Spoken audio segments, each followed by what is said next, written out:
Hello everyone, welcome to knowledge account.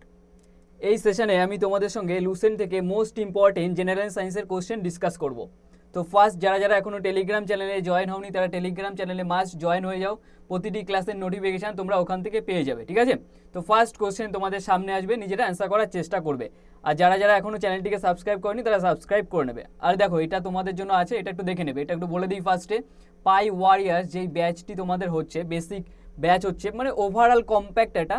এবার যদি কেউ আলাদা আলাদাভাবে নিতে চায়, দেখো 20 তারিখ থেকে তোমাদের ম্যাথের ক্লাসটা স্টার্ট হবে। কত? 20 তারিখ থেকে তোমাদের ম্যাথের ক্লাসটা স্টার্ট হবে। তোমরা জানো নিশ্চয়ই। কোনো কোয়ারিজ থাকলে এই হোয়াটসঅ্যাপ নাম্বারটায় তোমরা মেসেজ করবে যদি প্রবলেমের ফেস করো। তো এটার প্রাইসটা তোমাদের আছে 350, ঠিক আছে? 350। এই কুপন কোডটা ইউজ করে নেবে। কত? কুপন কোডটা NY2022। এই কুপন কোডটা ইউজ করে নিলে প্রাইসটা 350-এ চলে আসবে। ক্লিয়ার? এটাই তোমরা কি পাবে? এটাই তোমরা লাইভ ক্লাস করতে পারবে, তোমাদের নোট প্রোভাইড করা হবে ফ্রিতে, ঠিক আছে? মানে ক্লাস নোট যেটা হবে সেটা তোমরা পেয়ে যাবে, আর মক টেস্ট দিতে পারবে। ক্লিয়ার? আর যে কোনো জায়গা থেকে তোমরা অ্যাটেন্ড করতে পারবে ক্লাসটাকে।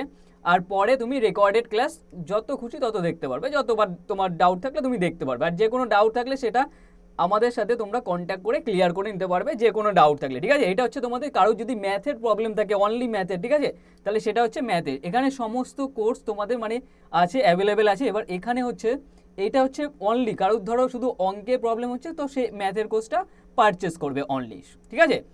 এবার দেখো, এখানে আমরা পড়বো হচ্ছে গ্রুপ ডির জন্য সিলেক্টিভ পড়বো, ঠিক আছে? এখানে আমাদের টার্গেট থাকবে হচ্ছে গ্রুপ ডিটাই, ঠিক আছে? গ্রুপ ডির জন্য মেনলি আমরা সিলেক্টিভ কোশ্চেন পড়বো, যেখানে আমরা যা যা পড়বো সেটাই যেন এক্সামে আসে সেই টাইপের পড়বো। হিউজ কোনো সিলেবাস হবে না, জাস্ট আমাদের এটা 25+ হবে।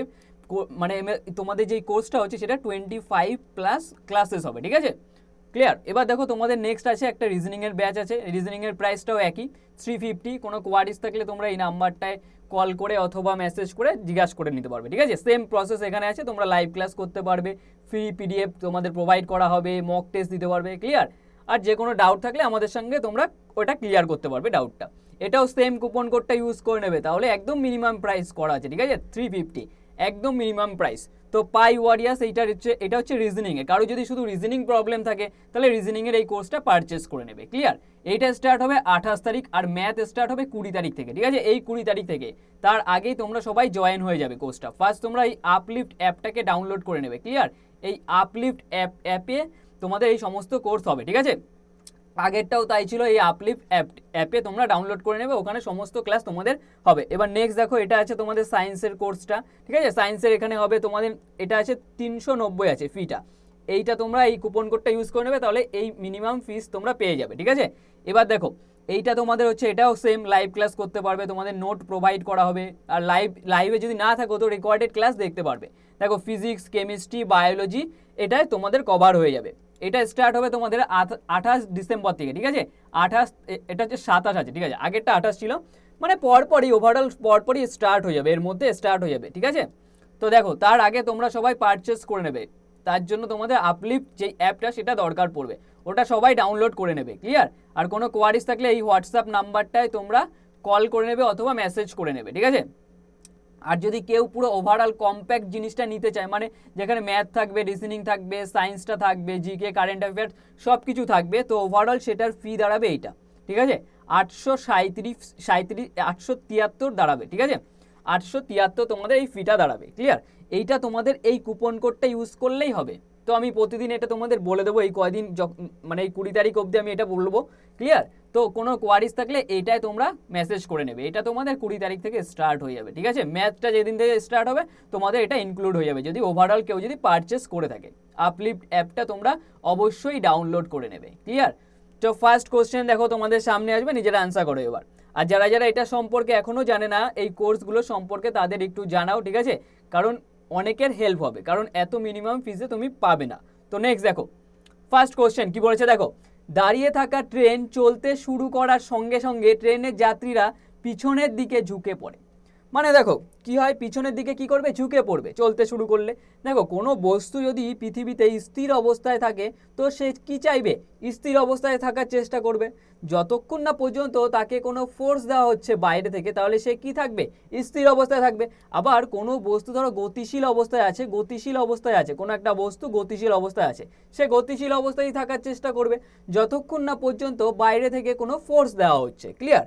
তাহলে ট্রেনের যাত্রী কি বলেছে, দাঁড়িয়ে থাকা ট্রেনের যাত্রী ট্রেন চলতে শুরু করার সাথে সাথে ট্রেনের যাত্রীরা পিছনের দিকে ঝুঁকে পড়ে। মানে যখন ছিল তখন সে যাত্রীটা কি স্থির অবস্থায় ছিল, যেই ট্রেনটা চলতে শুরু করলো তখন কি সে গতিশীল হয়ে গেল, তাহলে কি বাইরে থেকে একটা নিশ্চয়ই ফোর্স গেছে, তাহলে সেইটা এইটার ক্ষেত্রে স্থির অবস্থায় ছিল, তাহলে এটা কাজ করবে কি স্থিতিজাড্য। ঠিক আছে, অপশান বি আমাদের রাইট অ্যান্সার হয়ে যাবে, স্থিতিজাড্য। ক্লিয়ার? অপশান বি আমাদের রাইট অ্যান্সার হয়ে যাবে। তো নেক্সট দেখবে, রকেটের কার্যনীতি কিসের উপর প্রতিষ্ঠিত? তো অ্যান্সার করো, রকেটের কার্যনীতি কিসের উপর প্রতিষ্ঠিত? কি ভরের সংরক্ষণ, শক্তির সংরক্ষণ, আর কি ভর বেগের সংরক্ষণ। ক্লিয়ার? এইটা বলেছে ভরের সংরক্ষণ, এইটা কিন্তু অনেকের কনফিউজ থাকতে পারে। ঠিক আছে, তো এটার অ্যান্সার করো রকেটের কার্যনীতি। তো রকেটের কার্যনীতি যেটা হয় সেটা মেনলি অপশান সি আমাদের রাইট অ্যান্সার হয়ে যাবে। ঠিক আছে, ভরবেগের সংরক্ষণ। ক্লিয়ার? ভরবেগের সংরক্ষণ হয়ে থাকে এটা। নিউটনের থার্ড ল এটা এখানে অ্যাপ্লাই করা হয় রকেটের কার্যনীতির উপর। ঠিক আছে, তো নেক্সট দেখবে, মরুভূমির মরীচিকার কারণ হলো কি? কি আছে, বিক্ষেপণ, প্রতিফলন, ব্যতিচারা, অভ্যন্তরীণ পূর্ণ প্রতিফলন, টোটাল ইন্টারনাল রিফ্লেকশন। দেখো এর মধ্যে একটা জিনিস দেখো, টোটাল ইন্টারনাল রিফ্লেকশনটাই আমাদের অ্যান্সার হয়ে যাবে, অপশান ডিটা আমাদের অ্যান্সার হবে। তো এখান থেকে একটা জিনিস তুমি খেয়াল রাখবে যে টোটাল ইন্টারনাল রিফ্লেকশনের জন্য আর একটা কী জিনিস হয়ে থাকে, সেটা হচ্ছে আমাদের কি টোটাল ইন্টারনাল যে রিফ্লেকশন যেটা মানে অভ্যন্তরীণ পূর্ণ প্রতিফলন যেটা, এটার মাধ্যমে আর একটা কী হয় সেটা হচ্ছে অপটিক্যাল ফাইবার। ঠিক আছে, মনে রাখবে এটা অপটিক্যাল ফাইবারটা, অপটিক্যাল আমি ওপি লিখে দিলাম। ঠিক আছে, অপটিক্যাল ফাইবারটা ওটা টোটাল ইন্টারনাল রিফ্লেকশনের মাধ্যমে হয়ে থাকে। এই কোশ্চেনটাও কিন্তু রিপিট করে খুব, রেলওয়েতে এটা খুব আসে। তো নেক্সট দেখবে, কোন রোগের জন্য ওয়াইডাল পরীক্ষা করা হয়, ওয়াইডাল বা উইডাল, ঠিক আছে যাই হোক এর মধ্যে যে কোনো একটা হবে, মানে এই বাংলা এটা আছে তো তার জন্য ওরকম মনে হচ্ছে, কিন্তু এটা উইডালও হয়, পরীক্ষা করা হয়ে থাকে। কি আছে, ম্যালেরিয়া, টাইফয়েড, কলেরা, আর কি পিঠ জ্বর। তো অ্যান্সার করো কোনটা হবে, কোন রোগের জন্য ওয়াইডাল পরীক্ষা করা হয়ে থাকে? তো 5 সেকেন্ডের মধ্যে ফার্স্ট নিজের অ্যান্সার করার চেষ্টা করো। দেখো 5 সেকেন্ড ওভার হয়ে গেছে, এটা অপশান হবে কোনটা, অপশান বি আমাদের রাইট অ্যান্সার হয়ে যাবে। কি টাইফয়েডের জন্য এটা হয়ে থাকে, টাইফয়েডের জন্য এটা এই পরীক্ষাটা করা হয়ে থাকে। নেক্সট দেখবে কি বলছে, ভিটামিন ডি এর অভাবে বয়স্কদের কোন রোগ হয়? ভিটামিন ডি এর অভাবে কি রোগ হয়? রিকেট রোগ হয় মেনলি, কিন্তু বয়স্কদের বলেছে এখানে, তাই না? বয়স্কদের কোন রোগ হয়? কি আছে, অস্টিওম্যালেসিয়া, স্কারভি, রাতকানা, আর কোনোটি নয়। স্কারভি রোগ ভিটামিন সি এর অভাবে হয়, আর রাতকানা রোগ ভিটামিন এ এর অভাবে হয়, আর অস্টিওম্যালেসিয়া ভিটামিন এটা ডি এর জন্য হবে। তাহলে কোন ভিটামিন, এটা ভিটামিন ডি যেটা সেটার অভাবে বয়স্কদের কী রোগ হয়ে থাকে? অস্টিওম্যালেসিয়া। ঠিক আছে, অস্টিওম্যালেসিয়া। তো নেক্সট দেখবে কি বলছে, মানুষের রক্তে অক্সিজেনের বাহককে? সিম্পল কোশ্চেন বাট খুব রিপিট করে। কি আছে, হিমোগ্লোবিন, লোহিত রক্তকণিকা বা লোহিত কণিকা আছে এটা, তাই তো? রক্তকণিকা নেই, লোহিত কণিকা, শ্বেত কণিকা, আর লসিকা। তো অ্যান্সার করো কি হবে, 5 সেকেন্ডের মধ্যে অ্যান্সার করো নিজেরা। মানুষের রক্তে অক্সিজেনের বাহককে? দেখো 5 সেকেন্ড ওভার হয়ে গেছে, কি হবে, হিমোগ্লোবিন হবে, অপশন এ আমাদের রাইট অ্যান্সার হবে, হিমোগ্লোবিন হবে। নেক্সট দেখবে, অ্যাপেন্ডিক্স মানবদেহের কোন অঙ্গে, মানে মানবদেহের অঙ্গের সঙ্গে যুক্ত থাকে? মানে মানবদেহের যে কোন অংশ যেটা মানে অঙ্গের, সেটা কোনটার সঙ্গে যুক্ত থাকে? অ্যাপেন্ডিক্স। তো কি আছে, যকৃৎ, ক্ষুদ্রান্ত, বৃহদান্ত্র, পিত্তনালী, আর যকৃৎ আছে। তো এর মধ্যে অ্যান্সার করো কোনটা হবে, 5 সেকেন্ডের মধ্যে করার চেষ্টা করবে। ক্লিয়ার? দেখো কোনটা হবে, অপশান সি আমাদের রাইট অ্যান্সার হয়ে যাবে। ঠিক আছে, বৃহদান্ত্র হবে। তো নেক্সট দেখবে, মানবদেহের তাপমাত্রা নিয়ন্ত্রণ করে নিচের কোনটি? কি আছে, হাইপোথ্যালামাস, মস্তিষ্ক, পিটুইটারি, আর ত্বক। ঠিক আছে, তো অ্যান্সার করো, এটা স্কিন আছে লাস্টেরটা। তো 5 সেকেন্ডের মধ্যে অ্যান্সার করো কোনটা হবে। মানবদেহের তাপমাত্রা নিয়ন্ত্রণ করে নিচের কোনটি? অপশান এ আমাদের রাইট অ্যান্সার হবে। কি হাইপোথ্যালামাস। কি হবে, হাইপোথ্যালামাস। নেক্সট দেখবে, নিম্নলিখিতের মধ্যে কোনটি এক ধরনের মূল বলেছে? ঠিক আছে, কাণ্ড নয় কিন্তু মূল বলেছে। তো বলো কোনটা হবে, 5 সেকেন্ডের মধ্যে অ্যান্সার করো। দেখো এটা অ্যান্সার হবে অপশান সি আমাদের রাইট অ্যান্সার হবে, গাজর হবে। ঠিক আছে, আলু কি, আলু কাণ্ড হয় না? তো নেক্সট দেখবে, মনে রাখবে এটা, অ্যাসিডের মধ্যে সর্বদা কোনটি বর্তমান থাকে? অ্যাসিড, ধরো কোনো একটা পাত্র আছে তার মধ্যে অ্যাসিড আছে, জল আছে, ঠিক আছে, এবার এর মধ্যে আমি কিছু একটা দ্রবণ দিলাম, এবার সে যদি H+ আয়নটা ত্যাগ করে তাহলেই সে অ্যাসিড হবে। খুব ভালোভাবে যদি এইচ প্লাস আয়নটাকে ত্যাগ করতে পারে তাহলেই সে খুব স্ট্রং অ্যাসিড হয়ে থাকে। মানে সম্পূর্ণ এইচ প্লাস আয়নটাকেই যদি সে ত্যাগ করে ফেলে তাহলে সে খুব স্ট্রং অ্যাসিড হবে। ক্লিয়ার? তাহলে এইচ প্লাস আয়নটা যদি সে ত্যাগ করতে পারে তাহলে কি হবে, এইচ প্লাস আয়ন তাকে থাকতে হবে নিশ্চয়ই, তাই তো? মানে কেউ একটা জিনিস এইচ প্লাস আয়নটাকে ত্যাগ করছে, তাহলে কি এইচ প্লাস আয়ন নিশ্চয়ই তার কাছে আছে, তাহলে এইচ প্লাস আয়ন আছে তার জন্য সে ত্যাগ করতে পারছে। তাহলে কোনটি থাকতে হবে, সমস্ত অ্যাসিডের মধ্যে এইচ প্লাস আয়নটা বর্তমান থাকে, মানে হাইড্রোজেন। অপশন এ আমাদের রাইট অ্যান্সার হবে। মোস্ট ইম্পর্টেন্ট কোশ্চেন, এই কোশ্চেনটা এবারও গ্রুপ ডিতে আসবেই আসবে। দেখো নেক্সট দেখবে, easy question but important question. খুব কোশ্চেন ইজি হয় বাট ইম্পর্টেন্ট টপিক যেখানে, সেখান থেকে মিস যায় না কখনো, ঠিক আছে? তো নেক্সট দেখবে, অর্গানিক অ্যাসিডে কোনটি উপস্থিত থাকে? অর্গানিক অ্যাসিড বলতে ন্যাচারাল সোর্সের মাধ্যমে আমরা যে অ্যাসিডগুলো পেয়ে থাকি, ঠিক আছে? কোনো ফলের মাধ্যমে বা ন্যাচারাল কোনো সোর্সের মাধ্যমে যে অ্যাসিডগুলো আমরা পেয়ে থাকি মেনলি সেগুলোই অর্গানিক অ্যাসিড। ক্লিয়ার? এবার কোনটা থাকে অর্গানিক অ্যাসিডের মধ্যে, কোনটা মেনলি থাকে সেটা 5 সেকেন্ডের মধ্যে অ্যান্সার করো নিজেরা। ফার্স্ট কি আছে?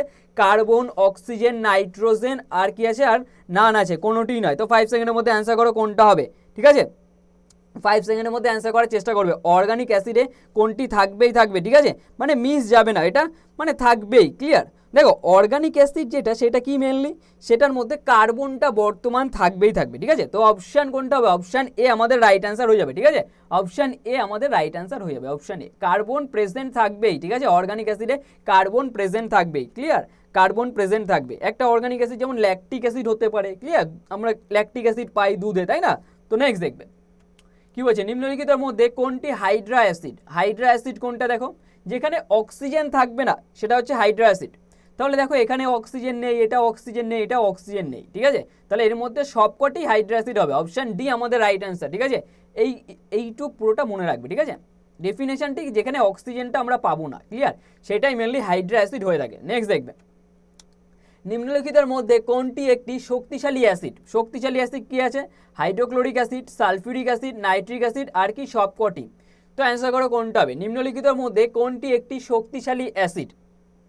শক্তিশালী অ্যাসিড কোনটা হবে, মানে স্ট্রং অ্যাসিড। আগে স্ট্রং অ্যাসিডের ডেফিনেশনটা বোঝো খুব ভালো করে।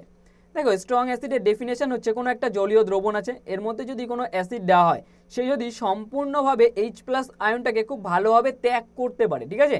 খুব ভালোভাবে ত্যাগ করে দিতে পারে, তাহলে সেটা কি হয়? সেটা হয় স্ট্রং অ্যাসিড। ক্লিয়ার? সেটা হবে স্ট্রং অ্যাসিড। তাহলে এটা হবে কি, হাইড্রোক্লোরিক অ্যাসিডও স্ট্রং অ্যাসিড, সালফিউরিক অ্যাসিডও স্ট্রং অ্যাসিড, আর নাইট্রিক অ্যাসিডও স্ট্রং অ্যাসিড। অপশন ডি আমাদের রাইট অ্যান্সার হবে 13টা, ঠিক আছে? অপশন ডি আমাদের রাইট অ্যান্সার হবে। নেক্সট দেখবে, বৃষ্টি জলের প্রকৃতি কেমন হয়? এই কোশ্চেনটা বহুবার আমি করেছি। বৃষ্টি জলের প্রকৃতি, বৃষ্টি জলে আমরা কি জানি, আমাদের পরিবেশে কার্বন থাকে। কার্বন কি একটা কি হয়, নন মেটাল। আর নন মেটালের যে অক্সাইড, নন মেটালের অক্সাইড সেটা কি হয়, নন মেটালের অক্সাইডটা কি হয়, অ্যাসিডিক হয়, তাই না? অ্যাসিডিক হয় নন মেটালের অক্সাইড। তাহলে এই অ্যাসিড জলের সঙ্গে বিক্রিয়া করে ফেলে, মানে যখন বৃষ্টির জল পায় পরিবেশে তখন কি অ্যাসিড জলের সঙ্গে বিক্রিয়া করে, তখন কার্বনিক অ্যাসিড তৈরি করে। তখন কি হয়, কার্বনিক অ্যাসিড তৈরি করে ফেলে। কার্বনিক, আমি লিখে দিচ্ছি, কার্বনিক অ্যাসিড তৈরি করে ফেলে। তখন কার্বনিক অ্যাসিড তৈরি করে, তাহলে কি হবে, বৃষ্টি জলটার প্রকৃতি কেমন হয়ে যায়, অ্যাসিডিক হয়ে যায়। ক্লিয়ার? এই কারণে মেনলি হয়ে থাকে। তো অপশন এ আমাদের রাইট অ্যান্সার হয়ে যাবে। অপশন এ আমাদের রাইট অ্যান্সার হবে। তো নেক্সট দেখবে, নিম্নলিখিত মধ্যে কোনটি একটি দুর্বল অ্যাসিড? কোনটি একটি দুর্বল অ্যাসিড কি আছে? Formic acid, hydrochloric acid, nitric acid, আর কোনোটিই নয়। তো অ্যান্সার করো কোনটি একটি দুর্বল, মানে উইক অ্যাসিড। তো কোনটা? দেখো একটু আগে বললাম হাইড্রোক্লোরিক অ্যাসিড কি strong acid, nitric acid strong acid. তো অপশন এ আমাদের রাইট অ্যান্সার হবে ফর্মিক অ্যাসিড। আর ফর্মিক অ্যাসিড কোথায় পাওয়া যায়? পিঁপড়ের হুলে পাওয়া যায় ফর্মিক অ্যাসিড, ঠিক আছে? এটা খুব দুর্বল অ্যাসিড হয়ে থাকে, মানে খুব ভালোভাবে এইচ প্লাস আয়নটা, কোনো জলীয় দ্রবণ যদি দেওয়া হয় তাহলে এইচ প্লাস আয়নটা ফর্মিক অ্যাসিড খুব ভালোভাবে ত্যাগ করতে পারে না, তার জন্য এটা দুর্বল অ্যাসিড হয়। তো নেক্সট দেখবে, নিম্নলিখিত মধ্যে কোনটিকে ব্যাটারি অ্যাসিড ব্যবহার, মানে ব্যাটারিতে ইউজ করা হয়, ওর জন্য ব্যাটারি অ্যাসিড মেনলি বলা হয়ে থাকে। কি আছে? Sulphuric acid, nitric acid, hydrochloric acid. তো দেখো কোনটা হবে, আনসার করো নিজেরা। এটা হবে H2SO4। অপশন এ আমাদের রাইট অ্যান্সার, সালফিউরিক অ্যাসিড, ঠিক আছে? H2SO4। আর এখান থেকে দেখো যে অম্লরাজে কোন অ্যাসিড ইউজ করা হয়? অম্লরাজে মানে স্বর্ণকাররা যেটা ব্যবহার করে থাকে সেটা হচ্ছে নাইট্রিক অ্যাসিড ব্যবহার করা হয়ে থাকে, ঠিক আছে? আবার হাইড্রোক্লোরিক অ্যাসিডও ব্যবহার করা হয়ে থাকে, মানে একটা রেশিওতে থাকে। এবার বলেছে দেখো হাইড্রোক্লোরিক অ্যাসিড আমরা কি স্টমাকে, আমাদের পেটে কোন অ্যাসিড পাই, সেটা হাইড্রোক্লোরিক অ্যাসিড পাই স্টমাকে। তো নেক্সট দেখো, অ্যাসিড লাল লিটমাসকে কি বর্ণে পরিবর্তন করে? খুব ভালো কোশ্চেন এটা, অনেকে ভুল করবে এটা। অ্যাসিড লাল লিটমাস কাগজকে কি বর্ণে, মানে ধরো অ্যাসিড আছে, ধরো একটা দ্রবণ আছে অ্যাসিড, এবার তোমার কাছে একটা, এটা অ্যাসিড দ্রবণ, ঠিক আছে? তোমার কাছে একটা কাগজ আছে লাল লিটমাস কাগজ, ঠিক আছে? এটা লাল আছে। আমরা কি জানি অ্যাসিড নীল লিটমাস যেই কাগজটা থাকে সেটা কি হয় নীলকে লালে পরিবর্তন করে, ঠিক আছে, নীলকে লালে পরিবর্তন করে, ক্লিয়ার। কিন্তু লাল লিটমাস কাগজটাকে যদি আবার অ্যাসিডে পরিবর্তন আবার ডোবানো হয় তাহলে কি হবে, সেটার কি কোনো বর্ণ পরিবর্তন হবে, হবে না, সেটা একই থাকবে, বোঝা গেল, একই থাকে। অপশান সি আমাদের রাইট অ্যান্সার, কেউ আবার নীল করে দিও না, বোঝা গেল। এই লালটাকে যদি আমি খাড়ের মধ্যে দিয়ে থাকি, ঠিক আছে, বুঝবে ভালো করে, খাড়ের মধ্যে দিয়ে থাকি তাহলে সেটা আবার নীলে চলে যাবে, কনভার্ট হয়ে যাবে, বোঝা গেল। তো এইখানে কনসেপ্টটা একটু ক্লিয়ার রাখবে। নেক্সট দেখবে, ক্ষার ধাতুর সঙ্গে বিক্রিয়া করে কোন গ্যাস নির্গত হয়, ক্ষার ধাতুর সঙ্গে বিক্রিয়া করে কোন গ্যাস নির্গত হয়। তো কি আছে, হাইড্রোজেন, অক্সিজেন, নাইট্রোজেন, আর কোনোটি না। তো অ্যান্সার করো কোনটা হবে। ক্ষার ধাতুর সঙ্গে বিক্রিয়া করে, দেখো বলেছে ক্ষার আছে, ক্ষার বলতে ধরো সোডিয়াম হাইড্রোক্সাইড আছে NaOH, ঠিক আছে, এ ধাতুর সঙ্গে বিক্রিয়া করছে, ধরো জিঙ্কের সঙ্গে বিক্রিয়া করছে Zn, তাহলে কি তৈরি করবে, তৈরি করবে হচ্ছে হাইড্রোজেন গ্যাস নির্গত করে সাথে, ঠিক আছে, হাইড্রোজেন গ্যাস নির্গত করবে আর সোডিয়াম জিঙ্কেট তৈরি করবে, ঠিক আছে, সোডিয়াম জিঙ্কেট। তো আমাদের অ্যান্সার এই যে পেয়ে গেছি, কি হবে, হাইড্রোজেন গ্যাস নির্গত করে। তো অপশন এ আমাদের রাইট অ্যান্সার হবে, হাইড্রোজেন গ্যাস নির্গত করবে আর সাথে কি তৈরি করে, সোডিয়াম জিঙ্কেট। তো নেক্সট দেখবে, মিল্ক অ্যাসিড কোনটিকে বলা হয়, ঠিক আছে, মিল্ক অ্যাসিড কোনটিকে বলা হয়, কি আছে, lactic acid, sulphuric acid, calcium carbonate, nitric. দেখো মিল্ক যখন ওয়ার্ডটা থাকবে আর কোথাও যদি ল্যাকটিক কথাটা থাকে, ঠিক আছে, ল্যাকটিক কথাটা থাকে তাহলে সেটাই অ্যান্সার হয়ে যাবে অলওয়েজ, ঠিক আছে। তো অপশান এ আমাদের রাইট অ্যান্সার হয়ে যাবে, অপশান এ আমাদের রাইট অ্যান্সার হয়ে যাবে। তো নেক্সট দেখো, শক্তিশালী অ্যাসিড এবং দুর্বল অ্যাসিডের মধ্যে কেমন ধরনের লবণ তৈরি হয়, মানে শক্তিশালী, ধরো স্ট্রং অ্যাসিড আছে তোমার কাছে আর উইক বেস আছে, ঠিক আছে, এদের যদি বিক্রিয়া করা হয় এদের মাধ্যমে যে লবণটা তৈরি হবে সেটা কেমন ধরনের হবে, কি হবে, অম্লীয়, ক্ষারীয়, প্রশমন, আর কি কোনোটিই নয়। দেখো স্ট্রং অ্যাসিড আছে আর কি বলেছে দুর্বল বেস আছে, তাই তো, তাহলে দুর্বল ক্ষার আছে, তাহলে এদের মধ্যে অ্যাসিডের প্রভাবটা বেশি না, তাহলে অ্যাসিড স্ট্রং, তাহলে অ্যাসিডই কি হবে, ক্লিয়ার। তো অপশন এ আমাদের রাইট অ্যান্সার হবে, অম্লীয় লবণ হবে, ক্লিয়ার। তো অম্লীয় লবণ, আর অম্লীয় লবণের উদাহরণ কি, sodium bicarbonate, clear, sodium bicarbonate. তো নেক্সট দেখো, নিম্নলিখিতের মধ্যে কোনটি একটি ক্ষারীয় লবণের উদাহরণ, ক্ষারীয় লবণ বলেছে এখানে, ঠিক আছে, ক্ষারীয় লবণ বলতে যেখানে অ্যাসিডের থেকে ক্ষারটা স্ট্রং থাকবে, যেখানে ক্ষারটা স্ট্রং থাকবে ওর জন্য ক্ষারের প্রভাবটা বেশি থাকে, তার জন্য ক্ষারীয় লবণ পরিণত হয়, ক্লিয়ার। এবার বলো কোনটা হবে, কি আছে, ম্যাগনেসিয়াম ক্লোরাইড হাইড্রোক্সাইড, তারপর আছে sodium chloride, potassium sulphate, sodium bicarbonate. তো অ্যান্সার করো কোনটা হবে, এখানে বলেছে কোনটা হবে, তাহলে ক্ষারীয় লবণ, অপশন এ আমাদের রাইট অ্যান্সার হয়ে যাবে, কি হবে, magnesium chloride hydroxide, magnesium chloride hydroxide. তো দেখো এখানে আছে কি সোডিয়াম ক্লোরাইড, যেটা সোডিয়াম ক্লোরাইড হচ্ছে নিউট্রাল থাকে, এটা মনে রাখবে, সোডিয়াম ক্লোরাইড আমাদের যে খাদ্য লবণ মেনলি NaCl, সোডিয়াম ক্লোরাইড যেটা, এটা হচ্ছে কি প্রশমন থাকে, মানে নিউট্রালাইজ থাকে। তো নেক্সট দেখো, নিম্নের কোন অঙ্গাণুটি সমস্ত কোষেই উপস্থিত, কি আছে, রাইবোজোম, নিউক্লিয়াস, আর কি প্লাস্টিড, আর ডেসমোজোম, ঠিক আছে। তো অ্যান্সার করো কোনটা হবে, নিম্নের কোন অঙ্গাণুটি সমস্ত কোষেই উপস্থিত থাকে, কোনটা হবে, অপশন এ আমাদের রাইট অ্যান্সার হয়ে যাবে, ঠিক আছে, রাইবোজোম হবে। তো নেক্সট দেখবে, হৃৎপিণ্ডের আবরণকে কি বলা হয়, মোস্ট ইম্পর্টেন্ট কোশ্চেন, কি আছে, পেরিকার্ডিয়াম, প্লাসেন্টা, আর কি রেটিকুলাম, আর কোনোটিই নয়। তো অ্যান্সার করো কোনটা হবে, হৃৎপিণ্ডের আবরণকে কি বলা হয়, কি হবে, অপশন এ আমাদের রাইট অ্যান্সার হয়ে যাবে, কি পেরিকার্ডিয়াম হবে, ঠিক আছে, পেরিকার্ডিয়াম। নেক্সট দেখো, ডায়াবেটিস মেলিটাস কোন হরমোনের অভাবে হয়, ইম্পর্টেন্ট কোশ্চেন, কোনটা হবে, ইনসুলিনের অভাবে হয়, ঠিক আছে। আমরা যে খাবার খাই কার্বোহাইড্রেট সেটা কি গ্লুকোজ থেকে গ্লুকোজে যায়, ঠিক আছে, এবার গ্লুকোজটা গ্লাইকোজেন রূপে স্টোর থাকে, তাই তো, গ্লুকোজটা গ্লাইকোজেন, আমি আগে বলেছি গ্লাইকোজেন রূপে স্টোর থাকে। এবার এই গ্লুকোজ থেকে গ্লাইকোজেন স্টোর করায় কে, এটা করাচ্ছে হচ্ছে তোমার ইনসুলিন হরমোনটা, ঠিক আছে, ইনসুলিন হরমোনটা, ক্লিয়ার, এই ইনসুলিন হরমোনটা, এবার এই ইনসুলিন হরমোনের মাধ্যমে এটা হচ্ছে গ্লুকোজটা এই গ্লাইকোজেন রূপে স্টোর থাকছে। এবার দেখো যদি এটা যদি কমে যায় তাহলে কি হবে, যদি এর ক্ষরণটা কমে যায় এই হরমোনটা, তাহলে কি হবে, এই গ্লুকোজটা আর স্টোর থাকতে পারছে না এটা রূপে, ঠিক আছে, আর স্টোর থাকবে না, তাহলে আমাদের শরীরে কি গ্লুকোজের মাত্রাটা বেড়ে যাবে, শর্করার মাত্রা বেড়ে যাবে, তাহলে কি হবে, ডায়াবেটিস হবে। এই কারণে মেনলি এটা হয়ে থাকে। আর এটা কোথা থেকে নির্গত হয়, অগ্ন্যাশয়ের আইলেটস অফ ল্যাঙ্গারেন্সের বিটা কোষ থেকে, ঠিক আছে, অগ্ন্যাশয়ের আইলেটস অফ ল্যাঙ্গারেন্সের বিটা কোষ থেকে। তো অপশন বি আমাদের রাইট অ্যান্সার হবে। এবার এখানে একটা অ্যান্সার আছে, দেখো গ্লুকাগন, আমি মনে করিয়ে দিচ্ছি তোমাদের।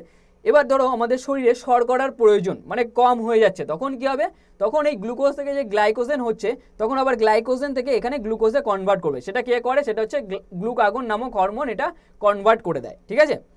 তো আমাদের অ্যান্সার এটার ক্ষেত্রে অপশন বি হয়ে যাবে। তো এই কটা কোশ্চেনই ছিল তোমাদের, এই 24 কোশ্চেন ছিল।